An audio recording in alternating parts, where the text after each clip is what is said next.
जैसे शरीर के लिए भोजन अति आवश्यक है, शरीर के लिए सांसें अति आवश्यक है, मेरा मानना है जीवन के लिए जीवन में जिज्ञासा का होना भी उतना ही आवश्यक है।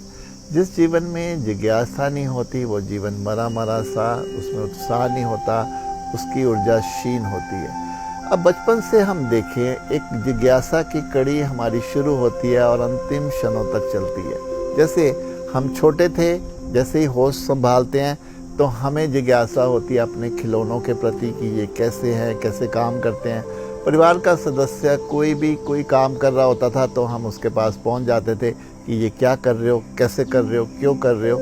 ये सब जिज्ञासा जो है हमारी वहाँ से शुरू होती है और फिर आगे बढ़ती चली जाती है। फिर जब हम बड़े होते हैं, अपने करियर के प्रति हम जिज्ञासा रखते हैं, जो भी लाइन को चुनते हैं उसमें हम अपने आसपास के लोगों को देखते हैं, अपने कॉम्पिटिटर्स को देखते हैं कि वो कैसे कर रहे हैं, क्या कर रहे हैं, कैसे हम उनसे आगे सफलता हासिल कर सकते हैं। ये जिज्ञासा हमारे जीवन में बढ़ती ही चली जाती है। फिर जीवन साथी की जब तलाश में होते हैं तब एक जिज्ञासा होती है कि मेरे जीवन में ऐसा साथी आए जो ऐसा हो, जो वैसा हो।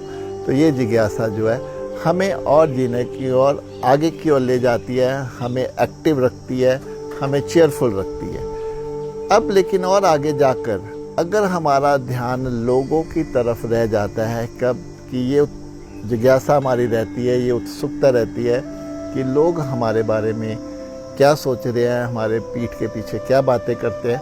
अगर हमारी जिज्ञासा इस ओर चली जाती है तब वो जिज्ञासा हमें कोई फ़ायदा नहीं देती बल्कि हमारा नुकसान ही करती है। हमें वो संसार की तरफ खींच कर रखती है और हमें अध्यात्म की तरफ जाने नहीं देती। फिर आगे जैसे ही सफ़र हमारा अंतिम पड़ाव में पहुंचता है तब हमारी जिज्ञासा बदलनी चाहिए। तब हमारी जिज्ञासा अपने प्रति, अपने जीवन के प्रति, ईश्वर के प्रति जगनी चाहिए। तब ये जिज्ञासा कि मैं कौन हूँ, इस संसार में क्यों आया हूँ, मेरा आने का मकसद क्या है और मुझे आगे करना क्या है, अगर ये मुक्ति की ओर जाना है तो मुझे कैसे मैं इसको पा सकता हूँ। जब ये जिज्ञासा हमारे जीवन में आने लगती है तब सही मायने में जिज्ञासा अपने चरम सीमा पर आ जाती है, जो हमें बहुत ही फ़ायदेमंद होती है हमारे जीवन के लिए। एक हमें अध्यात्म के राह पर ले जाने के लिए बहुत सहायक होती है।